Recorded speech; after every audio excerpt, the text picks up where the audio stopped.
4,000 से अधिक उद्योग बंद हो गए ममता राज में, खत्म हो गए। जो बड़े बड़े उद्योग घराने थे अब नहीं मिलते हैं, पश्चिम बंगाल में नहीं मिलते हैं।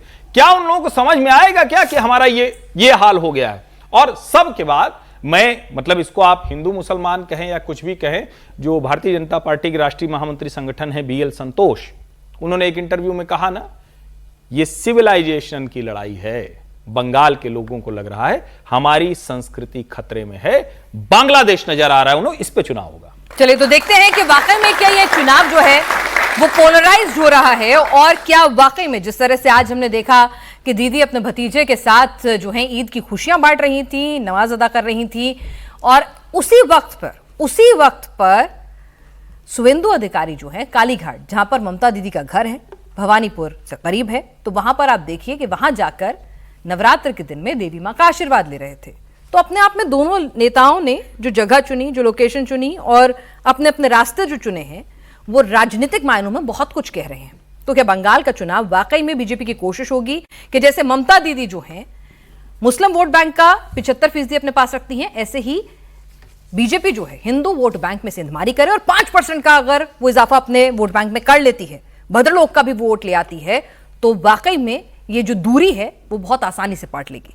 लेकिन इस बीच अभिषेक बनर्जी भी मुसलमानों को एकजुट करने की पूरी कोशिश में जुटे हुए हैं। ईद पर अभिषेक बनर्जी ने क्या कहा वो भी सुन लीजिए, फिर इस चर्चा को इस पोलराइजेशन के मुद्दे पर भी आगे बढ़ाएंगे। आपका त्योहार मैं निभाऊंगा, मेरा त्योहार आप निभाएंगे, यही बंगाल का कल्चर है। रमजान में राम है तो दिवाली में अली है। तो कह रहे हैं दोनों के त्योहार मनाइए, तभी यही बंगाल का कल्चर है। लेकिन फिलहाल बंगाल की राजनीति इससे अतर सजन जी नजर आ रही है कि ठीक है। आज एक लाइन में बोल दूं, क्योंकि अभिषेक जी को सुन के मुझसे रहा नहीं जा रहा है। इससे बड़ा फ्रॉड नैरेटिव कुछ हो ही नहीं सकता कि रमजान में राम है, दिवाली में अली है। ये दोनों का अपमान करने जैसा है। आप अपना धर्म अच्छे से करिए, उनको अपना अपने से करने दीजिए। ये है रियल सेकुलरिज्म। फ्रॉड सेकुलरिज्म क्या है? हम टोपी लगा लेंगे तो आप नमाज भी पढ़ेंगे, आप कुरान की आयतें भी पढ़ेंगे। थोड़ा ये मतलब इस देश में गजब का सेकुलरिज्म नशा चढ़ा हुआ है लोगों को।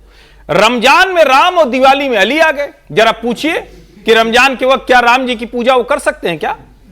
किसी से पूछिए, चलिए किसी मुसलमान से पूछिए। बहुत सारे फिल्म सितारे गणपति उत्सव मनाते हैं, हम बहुत खुश होते हैं। हाँ, बस यही मैं कह रहा हूं। नहीं, रोजा रखना, जो अगर कोई रोजा रखे तो इफ्तारी करे, लेकिन अगर आप रोजा नहीं रख रहे हैं तो आप इफ्तार में जाइए, उनके साथ बैठिए, भोजन कीजिए, सब कीजिए, लेकिन आप तो इफ्तारी नहीं कर पाएंगे।